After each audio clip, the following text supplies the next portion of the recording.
Yes, you did. Good morning mga chong kids. Today nga pala, itatry natin mag-level up ng kamote skills. After ko ihatid si Jammer sa school, papunta naman ako ngayon sa Taguig. Napanood ko kasi sa Facebook yung slalom challenge. On-board pala yun guys ng angkas. Itatry ko mag-apply sa angkas. Grabe, tingnan natin kung ano mangyayari ngayong araw. Makakapasa ba ako dun sa driving test nila? Pero para sa akin mas mahalaga pa rin na magdasal tayo, mag-ingat tayo sa pagmamaneho. Habaan ng pasensya. Mas maging aware tayo sa daan. Maging defensive driver tayo all the time. Pag rider ka dito sa Maynila, hindi ka pwedeng daydreamer. Nakita mo yun, yung overtake na yun, lane splitting.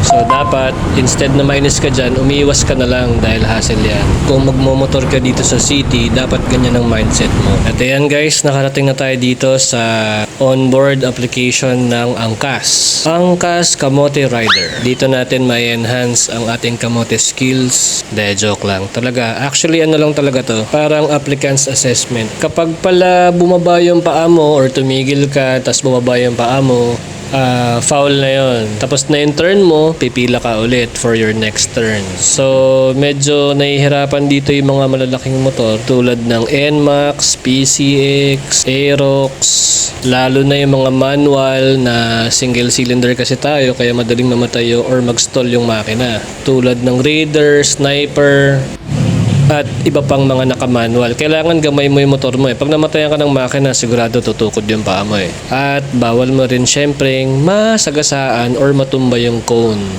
At kung mag-apply ka ng angkas, dapat sana relax ka lang, huwag kang kabahan. At sana all stock yung motor mo, bawal kang may modification. Side mirror, plate number, etc. Any modification, hahaseling ka lang ng ganun. At dapat nakasapatos ka rin, closed shoes. Ouch kuya, binaba mo yung paa mo. Why? So mas pabor talaga itong mga ganitong liko para doon sa mga Honda Beat. Lamang na lamang talaga sila. Grabe, walang kahirap-hirap. Kahit gaano ka kagaling dito, hindi sapat na magaling ka lang. Kailangan relax ka din. At i-make sure mo kung ano yung mga plano mo. Dahil sobrang tight ng slalom. Tight turn din dapat. At saka bawal mo rin bilisan dahil may angkas ka eh. Yung safety dito yung mas mahalaga. Dapat hindi ka magpanik. At syempre, yung angkas mo, aplikante rin yan. Hindi mo rin yan kilala.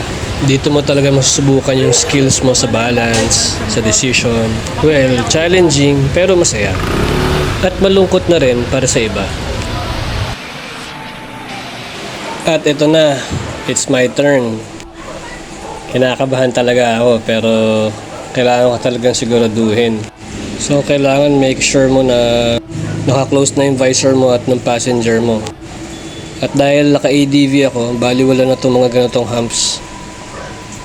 Kaya lang, nahirapan talaga ako dito sa mga U-turn, mga twist and turn ng slalom. Dahil ang liit lang niya tapos ang haba nitong ADV. Tapos tinuturuan pa ako nitong angkas ko. Pero sa totoo lang, iba talaga yung pakiramdam kapag turn mo na. Iba yung feeling na lahat nakatingin sa'yo. Lahat inaabangan na magkamali ka. At ayun, nagkamali ako pero di nila napansin. Dapat di ako dumaan dun sa cone na yun. And then, dito naman sa kabilang side, kailangan another turn dito. Bawal ka mag full stop ng bababa ang paa. Bawal mo rin mabangga yung cone. Siyempre, iba yung feeling kapag may angkas ka. Kung solo ka, baliwala to. Pero may angkas ka, doon nagiging iba. Tapos may crowd ka pa na sobrang tahimik. Talagang nakatingin lang lahat. Ayan na, ito na yung 8. Pa-8 kasi yung ikot dito. Ayan, kailangan mo mag-U-turn. At another corner, yan sigip niya grabe. Kailangan hindi ka sumabit dyan.